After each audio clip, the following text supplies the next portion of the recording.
Close your eyes for a second. Imagine you are hungry. You have been working since sunrise. Your feet are sore. Your back aches. You have exactly enough coins in your pocket for one meal. You walk out of your front door, and within 30 seconds you are standing in front of a hot food counter built directly into the street. The smell hits you before you even see it. Roasted meat, warm bread, something spiced and rich bubbling in a clay pot. You order. You eat standing up at the counter. You are back at work in 10 minutes. This is not 2026. This is Rome, 2,000 years ago. And the fast food industry was already fully operational. Here is something that almost nobody pictures when they imagine ancient Rome. They picture togas, marble columns, Senate speeches, gladiators. They do not picture a city of 1 million people, the largest city on Earth at the time, absolutely packed with the ancient world's equivalent of McDonald's, Subway, and your favorite street food market all rolled into one. But that is exactly what ancient Rome was. And when archaeologists excavated the ruins of Pompeii, the Roman city perfectly preserved by the eruption of Mount Vesuvius in 79 AD, what they found in the streets rewrote everything historians thought they knew about how ordinary Romans actually lived. The fast food counters of ancient Rome were called Thermopolia. The name comes from the Greek words for hot and to sell. Thermopolia, a place that sells hot things, and they were everywhere. In Pompeii alone, a city of approximately 20,000 people, archaeologists have identified over 80 individual Thermopolia. 80. In a city the size of a small modern town. To put that in perspective, New York City has approximately 6 McDonald's locations per square mile in its busiest districts. Pompeii had roughly 1 thermopolium for every 250 people. The ancient Romans were not cooking at home. They were eating out. Every single day. Multiple times a day. This was not occasional. This was the entire food culture of the ancient world's greatest city. So what did a thermopolium actually look like? Walk down any major street in ancient Pompeii, and you would see them built directly into the front walls of buildings. A stone counter facing the street. Sent to that counter, large ceramic jars called dolia, sunk deep into the stone to keep their contents at the right temperature. Some held hot food. Some held cold food. Some held wine. Some held garum, the fermented fish sauce that was the ancient Roman equivalent of ketchup, put on absolutely everything. The counter would be painted, decorated, sometimes with images of the food being sold, sometimes with religious symbols, sometimes with portraits of the owners.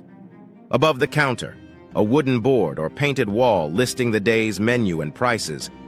You would walk up, point at what you wanted, hand over your coins, and receive your meal in a terracotta bowl or wrapped in flatbread. Sound familiar? It should, because what the Romans invented 2,000 years ago is structurally identical to every fast food counter operating on Earth today. Now, what were they actually eating? This is where it gets extraordinary, because archaeologists did not just find the buildings. They found the food. Preserved inside the dolia of Pompeii's Thermopolia, sealed under volcanic ash for nearly 2,000 years, were the actual remnants of the last meals served before Vesuvius erupted. Scientists used a process called proteomics, analyzing ancient proteins, to identify exactly what was being sold on that final morning in 79 AD. And what they found was remarkable. Duck, pork, goat, fish, snails cooked in spiced broth, legumes, beans and lentils mixed with grains to create a protein-rich stew, figs, walnuts, olives, cheese made from sheep and goat milk. This was not simple peasant food. This was varied. This was sophisticated. This was a menu that changed based on season and supply.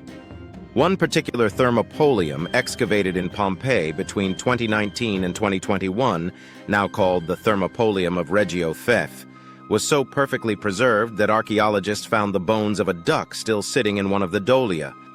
A duck, 2,000 years old, still in the pot, ready to serve. But the food was only part of the story, because the Thermopolium was not just where you ate, it was where you lived. In ancient Rome, particularly in the densely packed apartment buildings called insulae, ordinary citizens did not have private kitchens.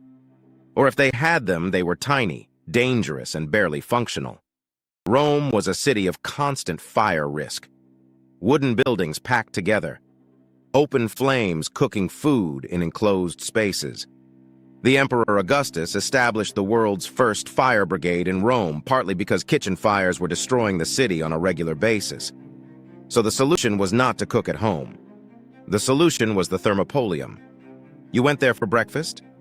A chunk of bread dipped in olive oil and wine, called a ientaculum. You went there for lunch? A quick meal of stew or meat and bread, called a prandium. You went there in the evening to eat, to drink wine diluted with water the way Romans always drank it, to argue about politics, to gossip about neighbors, to conduct business, to hear news from other parts of the empire. The Thermopolium was the Roman coffee shop, the Roman pub, the Roman street food market, the Roman social media, all of it happening at a stone counter on the street. Now let's talk about the people who ran them, because this is where the social history gets fascinating. Thermopolia were not run by wealthy Romans. Wealthy Romans had private kitchens, private cooks, private dining rooms with elaborate couches where they ate lying down, the triclinium, reclining on cushions while slaves brought them course after course of increasingly elaborate food. The Thermopolium was working class. It was run by freedmen, former slaves who had bought or been given their freedom and needed a way to make a living, by immigrants from across the empire, by women, by families.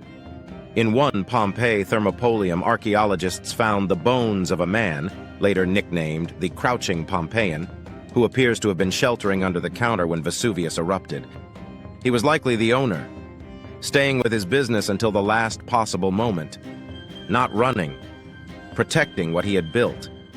And the food was not all simple street fare either, because Rome was an empire that stretched from Britain to Egypt to Mesopotamia, and everything the empire touched came back to Rome. Spices from India, garum, the fermented fish sauce, produced in industrial quantities in Spain and shipped across the Mediterranean in clay amphorae, grain from North Africa that kept the city fed, wine from Greece and Gaul, honey from across the known world. The Roman street food menu was in its own way global. A customer at a Pompeii Thermopolium might eat a stew seasoned with Indian pepper, drink Spanish wine, dip their bread in North African olive oil, season everything with garum that had been fermented in a factory in Portugal and shipped 2,000 miles. 2,000 years ago, on a lunch break, at a stone counter on a street that no longer exists. There is something that hits differently when you stand in the excavated streets of Pompeii and look at the Thermopolia, because the counters are still there. The stone is still smooth where 2,000 years of hands leaned against it. The holes where the dolia sat are still visible. The painted menus are still faintly readable on the walls. And the dimensions, the height of the counter, the depth of the serving area, the width of the opening to the street, are almost identical to a food counter you would walk past in any city in the world today. We think of the ancient world as distant, as alien, as separated from us by such vast stretches of time that their daily experience is incomprehensible to us. And then you look at their fast food counters and realize they were just people, hungry at lunchtime, in a hurry, looking for something hot. That tasted good, and cost what they had in their pocket 2,000 years ago, exactly like you, exactly like all of us.